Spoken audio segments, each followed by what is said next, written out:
শুভ সকাল বন্ধুরা, তোমরা যে যেখানে আছো নিশ্চয়ই তোমরা সবাই খুব ভালো আছো। আমিও খুব ভালো আছি। রঙের দুনিয়া ব্লগ 38-এ তোমাদের প্রত্যেককে স্বাগতম জানাচ্ছি। এই দেখো, আজকে হলো শুক্রবার, আর আমি দেখো সকাল এখনে 10:30 বাজার, এখন থেকে ব্লগটা স্টার্ট করছি। আশা করছি ব্লগটা তোমাদের ভালো লাগবে। এই দেখো, আমি গাছে দেখো কত সুন্দর ফুল ফুটেছে।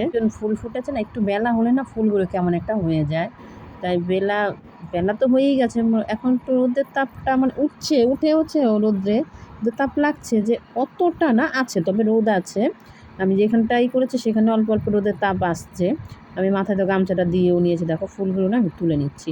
ফুলগুলো না প্রচুর ফুল, মানে বোঝা যাচ্ছে না। আর আমি ডাল পেরে পেরে টেনে টেনে তো তুলছি, সেজন্য হয়তো অতটা বোঝা যাচ্ছে না, কিন্তু প্রচুর ফুল আছে। ফুল তুলে নিই, তারপর তোমাদের সাথে শেয়ার করব।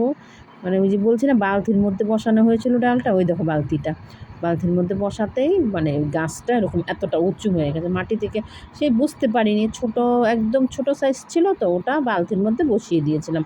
আর ওখানে বেঁচে গিয়েছিল গাছটা। তারপর ওটা আস্তে আস্তে আস্তে বড় হয়ে হয়ে এরকম হয়ে গেছে। মাটি থেকে এই কটা হলে পরে বালতির মধ্যে মাটি ছিল, ওটার মধ্যে লাগিয়ে দিয়েছিলাম। আর এই দেখো, আমি আবার ফুল ওই দিক থেকে পেরে নিয়ে এসে আবার এদিক থেকে ডাল ধরে প্রতিদিন আমি এই সকাল হোক বা একটু বেলায় হোক, এসে ফুল পেড়ে স্নান করে, ফুল পেড়ে বাসন টাসন ধুয়ে টুয়ে সমস্ত কমপ্লিট করে এই দেখো কতগুলো কাঞ্চন ফুল হয়েছে। তারপরে না আমি এবার দুটো চন্দন জবা ফুটেছিল, ওটা তোমাদের সাথে শেয়ার করতে পারিনি। তারপর কলকি ফুল দেখো, কারণ কলকি ফুলটা আমাদের সেই উপরে গাছ তো, সেটা না উপরে না আমি একা একা এইভাবে ভিডিও করা যায় না। আর আমি যেখান থেকে কার্নিশের উপর উঠতে পারি না, ওইভাবে ভিডিও করে একদিন তবে তোমাদের সাথে শেয়ার করব আমি কীভাবে টেনে টেনে ফুল পারি, সেটা শেয়ার করব। কারণ আমি ওইভাবে ভিডিওটা করতে পারিনি, ওই কারণে কলকি ফুলের তোলাটা আমি দেখাতে পারিনি। আর এই ফুলটা ছিল বৃহস্পতিবারে, কালকে বৃহস্পতিবার ছিল তো, বৃহস্পতিবারে তো অনেকটা ফুল আনে আমাদের কিনে নিয়ে আসে, আর বাড়িতে তো প্রচুর ফুল ফোটে। আর আমি দেখতে পাচ্ছি না ফুলগুলো কেমন একটা নষ্ট হয়ে যাচ্ছে, তাই ভাবলাম কি তার দুটো মিলিয়ে ঝিলিয়ে ঘরের বাড়ির যে কটা আছে আর বাজার থেকে যেটা নিয়ে এসছে সব মিলিয়ে ঝিলিয়ে, আর আমি বেলপাতাও তুলে নিয়েছি। এই দেখো ফুলগুলো দেখো, বেশ অনেকগুলো ফুল, মানে সিংহাসনটাকে সুন্দর করে সাজিয়ে পুজোটা দেবো আমি। তারপর তো আমি বেলপাতা নিয়ে আমি চন্দন টন্দন ঘষে, দেখো আমার বাবা শিবলিঙ্গ যে ছোট্ট একটা আছে, ওটার মধ্যে আমি রোজ পুজো করি, রোজ জল দিই, বেলপাতা দিই। বাবা তো দুটো বেলপাতাতেই তুষ্ট না, বাবা বেলপাতা মাথায় দিলেই তুষ্ট হয় বাবা। আর আমাদের কাছে যেহেতু বেলপাতা আছে, প্রতিদিন নিয়ে এসে পুজো দিই। তারপরে দেখো আমার তোমাদের সাথে কথা বলতে বলতে আমি পুজো দিয়ে, এটা অনেকদিন আগের ভিডিও, আমি পরে ভয়েসটা দিচ্ছি। দেখো পুরো পূজা আমার কমপ্লিট হয়ে গেছে, আমি সুন্দর করে সাজিয়ে গুছিয়ে পুজোটা দিয়ে দিয়েছি দেখো। আর ফুলগুলো দিয়ে দেখো কত সুন্দর করে সিংহাসনটাকে সাজিয়েছি। দেখো অনেকগুলো ফুল, অনেকগুলো, পুরো সিংহাসনটা ভর্তি হয়ে গেছে ফুলে। এরকম হতো আগে চন্দন জবা ফুল। তারপরে তো আমি আর অন্য কিছু শেয়ার করিনি। এখন আমি কি ভাবছি জানো তো, এই দেখো আমি পুঁতিগুলোকে নিয়ে বসছি যে আরেকটা ব্যাগে স্ট্রাকচার করব। এইবার আমি ভাবছি ভায়োলেটটা দিয়ে তো করলে পরে কম পড়ে যাবে, যেহেতু লাউ পুঁতিটা এইটুকুনি আছে। তাই আমি চিন্তা করছি লাউ পুঁতিটা দিয়েই করব নাকি ওইটা নীলটা দিয়ে করব। তবে আরেকটা ব্যাগ আমি করব, এই যে আগের যে ডিজাইনের ব্যাগটা না, যে ব্যাগটা আমি কমপ্লিট করেছি, ওই ব্যাগটাই একই রকমই করব ব্যাগ। সেটার জন্য বললাম অনেকগুলো কভার কেটেছিলাম, চারটে ব্যাগ আমি করতে পারবো। ভাবলাম হাইলাইটটা দিয়ে করার দরকার নেই, নীলটা দিয়েই করি। নীলটা যেহেতু বেশি আছে, এখন হাইলাইটটা কম হয়ে যাবে। কম হয়ে গেলে আমি এবার কোথায় যাব, তখন আমাকে ব্যাগটা ফেলে রাখতে হবে, ব্যাগটা আমি আর করতে পারবো না। সেই কারণে দেখো এই যে এটার মধ্যে লাল করেছিলাম না, এটাকে তোমাদের সাথে তো সবই শেয়ার করেছি। লালগুলো এবার না তুলে রাখতে হবে, লাল পুঁতিটা তুলে রেখে এবার আমি যেহেতু নীলটা করব, নীলটা আর কি নেব। ওইখানে আবার সব মিশে আছে না, ধরো একটা দুটো অন্য কালার, ওগুলো মিশে আছে। তাই আমি নাকি তাহলে এক কাজ করি, মুক্তপুতিটাকে ওইটার মধ্যে ঢুকিয়ে দিই, মানে সবগুলো আমি সরিয়ে দিই প্যাকেটের মধ্যে, ওই জন্য সব গুছিয়ে রেখে দিচ্ছি। আবার যদি ব্যাক করি তাইলে ওই আবার করতে পারবো। এই মুক্ত দিয়ে করবো না, যেটা আমি সেদিন বড়বাজার থেকে নিয়ে এসেছি সেই মুক্তটা দিয়ে করবো ব্যাগ। এই কারণে আমি ওইটার মধ্যে প্যাকেটটার মধ্যে তুলে নিলাম। এবার ছোট আছে, এবার লাউপতি আছে, ওগুলোও তুলে নিচ্ছি। আর এইটার মধ্যে আমার কালো রয়েছে, কালো দিয়ে তো ব্যাগ করবো আমি, কালো দিয়ে একটা অন্যরকম ব্যাগ করবো।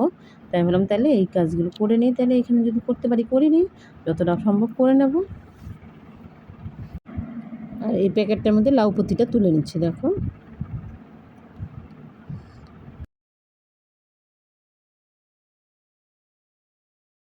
তারপর দেখো লাউপতিটা আমার এই প্যাকেটটার মধ্যে তোলা হয়ে গেছে। লাউপতি মুক্তপতি তোলা হয়েছে। এইবার বাকি রয়েছে, এবার এটা আমি এটা ধরিয়ে রেখে দিলাম, কারণ ওটা তো ওইভাবে দেওয়া যেত না। এবারে ছোটো যে লাল পতিটা দিয়ে করেছিলাম সেটাও একটা পলিব্যাগের মধ্যে রেখে দিলাম, রেখে মানে এক জায়গায় করে রেখে দেবো। ওই পতিটাও বাদবাকি পতিটাও রেখে দিলাম। আবার যে কালোটা ছিল কালোটাও ঢুকিয়ে দিলাম। আর ওই যে এখানটা যে মুক্তপতিটা নিয়েছে ওটাও ঢুকিয়ে দিলাম। সমস্ত এক এক করে প্যাকেটে ঢুকিয়ে দিলাম। এইবার আমি কি করব, এইবার আমি নীল নিয়ে নেব। নীল নিয়ে তারপর নীলটা দিয়ে করব। এই দেখো এই প্যাকেটটা আমি বড়বাজার থেকে নিয়ে এসেছি। এটা হলো 500 গ্রাম। ইয়েতে তোমার 500 টাকা করে কেজি নিয়ে এসেছি। মানে এটা তো জানি না, ওই যে পুঁতির উঠে যায় না, খোসাগুলো উঠে যায়। এবার দেখো একটা জিনিস আমি কষ্ট করে করব, সেই জিনিসটা আমি তো এটা কিনে নিয়ে এসেছি, এটা তো আর আমার ঘরের জিনিস না। এটা আমি করব এই 2 রকম পুঁতি দিয়ে, 3 রকম পুঁতি দিয়ে হবে। তারপর কভার করা, তোমরা তো সবাই জানো একটা ব্যাগ কমপ্লিট করতে গেলে কত কষ্ট। সেই জিনিসটা যদি ভালো না হয়, বাকি ভালো না হলে ডিসপুট বেরোলে তো এটা আমাকে ফেরত দেবেই না, বলবে যে এটা ভালো হয়নি। কারণ দাম দিয়ে কেন নেবে, লোকে পয়সা দিয়ে কিনে কেন নেবে, সেই জিনিসটা যদি খারাপ হয় সেটা তো ফেরত দিয়ে যাবেই। এখন অবধি আমাকে সেরকম কেউ এখনও ফেরত দেয়নি। কিন্তু তবু আমার মনে হয় যে আমি এই যে খোসাগুলো উঠে যাচ্ছে, যদি এসে আবার কেউ ফেরত দিয়ে যায়, কেমন একটা এই বাজে একটা ব্যাপার না। এই জন্য আমি দামি পুঁতিটাই নিয়ে এসেছি, দাম হোক তবু আমি দামি পুঁতিটা দিয়েই করবো। 3 টাকায়, মানে একটা হলো লাউ পুঁতি, একটা হলো ছোটো পুঁতি, আর একটা হলো মুক্ত পুঁতি। 3টে দিয়েই আমি করবো আর কি। 3টে দিয়ে করার জন্য আমি নিয়ে নিয়েছি। তারপর দেখো এই দেখো লাউ পুঁতিটা দেখো, প্রত্যেকটা পুঁতি গ্লেজ আছে। লাউ পুঁতিটা গ্লেজ আছে, তারপর ছোটো দানার ছোটো যে পুঁতিটা ওটাও গ্লেজ আছে। খুব সুন্দর, নীল দিয়ে করলেও ভাল লাগবে। এইবার এই দাদাটা বলল যে এরকম নিয়ে যান, যেভাবে খুশি করেন, কোনো খোসা টোসা কিছু উঠবে না, ওরা গ্যারান্টি দিয়ে এই মালটা আমাকে দিয়েছে। ওই কারণে আমি নিয়ে এসেছি, নিয়ে এসে করবো বলে দেখো আমি এই যে দেখো ছোটো দানার যেটা, মানে ওই লাউ পুঁতির সাথে এইটা দিয়ে, এই ছোটোটা দেবো আর ওই মুক্ত ছোটোটা দেবো, এই 3টে দিয়ে মানে করবো আর কি লাউ পুঁতি। এর আগে যেরকম করেছিলাম তোমরা তো দেখেছো এই বন্ধুরা। আর এই দেখো করতে করতে আমি এইভাবেই করে, এর আগে যেহেতু দেখিয়েছিলাম তোমাদের সাথে শেয়ার করেছিলাম, সেখানে আর শেয়ার করিনি। তারপরে এই যে আমি মাঝখানে 2টো লাইন করে নিয়েছিলাম, তারপর সাদা 3টে লাইন করেছি। এবার ব্লু আবার করতে শুরু করে দিয়েছি। দেখো ব্লুটাও কীরকম হচ্ছে, গ্লেজটা আমার তো মনে হচ্ছে গ্লেজটা দারুণ লাগছে। দেখো আমি বসে বসে করছি। ভিডিওটা ভালো লাগলে এটা লাইক করতে ভুলবে না। যারা চ্যানেলটাকে সাবস্ক্রাইব করোনি প্লিজ করে দিও। পাশে থাকা বেল আইকন অল করে দেবে, নোটিফিকেশন তোমাদের কাছে সবার আগে পৌঁছে যাবে। তারপরে দেখো আমি এরকম বসে করে নিচ্ছি। এইটাই সময় লাগে, অনেকটা বেশি সময় লাগে। সময় সব কিছুই লাগে, এটা করতে সময় লাগবে। এইগুলো হলো নিখুঁত কাজ, এগুলোকে ধরে ধরে করতে হয়। বলি না, বেশি হলেও হবে না, কম হলেও হবে না, মানে যতটা লাগবে ঠিক ততটাই দিতে হবে, মানে সুন্দর হবে না, বাজে হবে। সেই কারণেই তো আবার ধরে করতে হয়। নাইলে এবার হয়তো বা আমি কী করছি, এরকম আমার অনেকবারই হয়েছে, তোমাদের সাথে শেয়ার করা হয়নি। এই তো আমি সেলাইটা করছি, তো একটা লাইন আমি ব্লু করে ফেলেছি, তারপর দেখতে পাচ্ছি আমি সাদা করে নিয়েছি, অফেরটা করে নিয়েছি। বাবা এবার কী হবে, পুরোটা আবার খুলে দিতে হয়, মানে এরকম করে দেরি হয়ে যায়, কী আর করার। এই দেখো আমি সেই মাথায় তুলে নিয়ে সুচটাকে বার করে করে নিচ্ছি। আমার পুঁতি দিয়ে মানে ব্যাগ হোক বা জীবজন্তু হোক, যেটাই হোক, খুব বানাতে খুব ভালো লাগে। আমি যখনই ফাঁকা পাই না তখনই বসে বসে বানাই। কারণ সবসময় তো আর ফাঁকা পাই না, আমার এবার অন্য কাজ থাকে না। ধরো আমি একটা করতে আমার এক্সট্রা অন্য কোনো কাজ চলে আসলো, তখন কিন্তু আমি এটা রেখে দেবো, তখন আর এটা করবো না আমি। কারণ বা এটা কিন্তু আমার অর্ডারের না, বা একটা কেউ অর্ডার দিল যে কোনো একটা ব্যাগ করে দেওয়ার জন্য, তখন আবার সেই অর্ডারের জিনিস আমি করতে শুরু করে দেবো। দেখো এই যে একটা লাইন হয়ে গেছে, আমি আবার আরেকটা লাইন করছি এই সাইড দিয়ে। মানে ডবল লাইন হলে সুন্দর লাগবে। ওটা হয়েছে ফার্স্টে হয়েছে 2টোর লাইন, তারপর হচ্ছে 3টের লাইন, এখন আবার 2টোর লাইন। দেখো এরকম করে এটারও পরে ওইটার 3টের লাইন, আবার 3টে আবার এটাও করে নিয়েছি।